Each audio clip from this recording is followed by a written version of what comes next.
Hello everyone, अस्सलाम वालेकुम। कैसे हैं आप लोग? उम्मीद करती हूँ खैरियत से होंगे और मज़े में होंगे। Welcome to Saba Shujat vlog.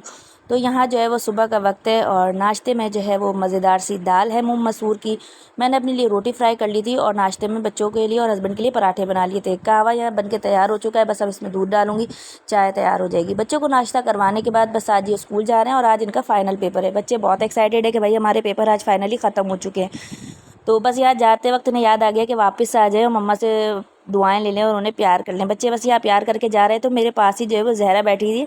मैं भी ज़रा आपको दिखाती हूँ कि जहरा की क्या फीलिंग है। जहरा बहुत एक्साइटेड है कि बहन भाई जा रहे हैं और भाई बल्ले बल्ले मैं अब घर में अकेली होंगी और मेरा ही राज होगा। अरे अरे अरे, गिर गई मैं। जैसे ही मेरा बेटा स्कूल से वापस आया तो बस कहना है कि मम्मा अचानक मेरे जो है ना वो पेट में बहुत ज़्यादा दर्द है और इतना दर्द था कि मुझे उसे हॉस्पिटलाइज़ करवाना पड़ा और उसे तकरीबन 3 से 4 ड्रिप्स चढ़ी, लेकिन बहुत देर बाद उसे जाके आराम आया। बहुत तकलीफ थी, हालांकि मैं होममेड ही लंच देती हूँ, लेकिन बस अचानक जो है गर्मी की शिद्दत थी या पानी की कमी थी जिसकी वजह से उसके पेन उठा।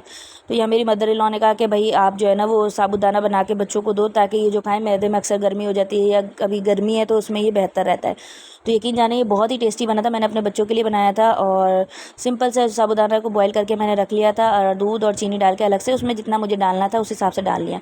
बच्चों को खिलाने के बाद यहाँ आ गई थी जहरा की बारी। जहरा को भी मैंने खिलाया, जहरा ने खाया, उसे बहुत ही टेस्टी लगा। और अब कासिम की तबीयत पहले से बहुत माशाल्लाह से बेहतर है और जहरा को मैंने फीडर में भी दे दिया था। स्पेशली उन वो मदर्स जिनको कंफर्टेबल नहीं होता स्पून से, तो वो फीडर में भी इस तरह से बच्चों को दे सकती। और बस हस्बैंड ने कहा था कि भाई आज खाने में बेसन की रोटी बना लेना। तो बस यहाँ जो है मैं झटपट सी रेसिपी आप लोगों को दे रही हूँ बेसन की रोटी की।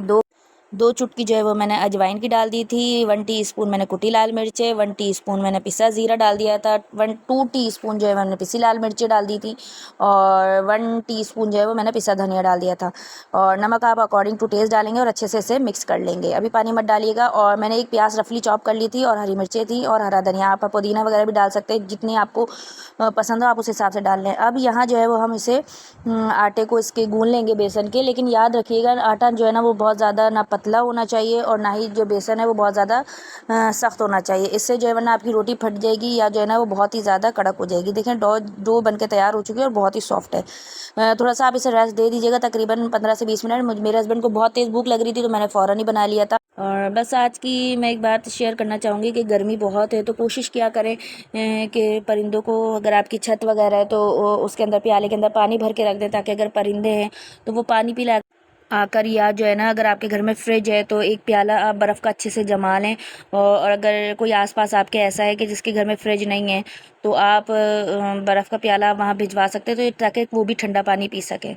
तो खैर बस ये छोटी छोटी सी नेकियां होती है जो हमारे लिए आखिरत में भी काम आएंगी और दुनिया में भी काम आएंगी। तो जनाब आ जाते हैं हम अपनी रेसिपी की तरफ। मैंने जो है वो पेड़ा बेल लिया था। सबसे पहले जो मैंने बनाया पेड़ा सिंपल सा उसे बेला और घी से जो है मैंने उसे डाल के पराठे की तरह सेक लिया था। अगर आपके पास असली घी है तो भाई क्या ही बात है। ये हो गई रेसिपी नंबर 1। अब इसी की रेसिपी नंबर 2 किस तरह से होगी कि मिसाल के तौर पर अगर कोई आपके घर में ऐसा बुजुर्ग है या कोलेस्ट्रॉल की किसी को प्रॉब्लम है या कोई डाइट कर रहा है, हेल्दी डाइट ले रहा है, तो सिंपल सी आप उसे रोटी दे सकते हैं विदाउट एनी ऑयल, घी, बटर कुछ भी लगाए हुए। नंबर 3 टिप क्या है कि भाई इसको किस तरह से सर्व कर सकते हैं आप। इसने आपने रोटी को सेका इसी तरह और ऊपर से मक्खन लगा लिया तो भाई उसका तो फ्लेवर है वो बहुत ही ज़बरदस्त होता है। और यहाँ जो है मैं एक टिप देना चाहूँगी, स्पेशली जो न्यूली मैरिड हैं या जो अभी कुकिंग बिगनर्स हैं वो सीख रहे हैं, तो भाई आपकी रोटी किस तरह से गोल प्रॉपर नहीं बन रही है आपसे, तो फिर आप सिंपल सा इस तरह से पेड़ा बेलें और कोई बड़ा सा अगर कैप है तो उससे जो है वो आप शेप दे लें। ये सिर्फ उनके लिए जो शुरू में इस्तेमाल करना चाहे। बाकी आपने मेरी पहले की रोटी देखी है तो शादी के 10 साल बाद इसी तरह से रोटी बनती है। खैर ये तो एक मजाक की बात थी। और ये देखिए कितनी ज़बरदस्त सी गोल सी जो रोटी है वो तैयार हो चुकी है। आपके घर वाले भी खुश हो जाएंगे। ये उनके लिए जो बिगिनर्स हैं, बाकी जिनको टाइम हो गया खैर उनकी तो कोई बात ही अलग है।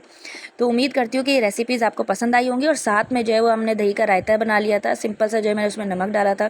और ये गाढ़ा जिसको दही पसंद है वो इस तरह से सर्व करके खा लें पराठे के साथ। और मैंने थोड़ा सा जुगाड़ कर लिया था, थोड़ा सा पानी डाल दिया था क्योंकि हमें पतला पसंद है। तो और इस तरह से थोड़ा सा मिक्स कर लिया था और ये तैयार है। रोटी यहाँ तैयार हो चुकी थी बेसन की। प्याज मैंने साथ में इस तरह से रख दी थी। पूरा जो है वो देसी टेस्ट आ रहा था इसका और लुक भी वैसे ही आ रहा था। और लहसुन की चटनी थी, प्याज थी और मैंने बटर भी साथ में रख दिया था ताकि अगर उस पर लगाना चाहें या खाना चाहें तो खा सकते हैं। अच्छा, क्वांटिटी मैं बता दूं कि मैंने जैसे बेसन जो है वो मैंने 2 कप लिया था तो मैंने 1 कप आटा लिया था। कप जो है वो साइज़ उसका सेम होना चाहिए दोनों के लिए। मिलते हैं नेक्स्ट व्लॉग में, तब तक के लिए अल्लाह हाफिज़।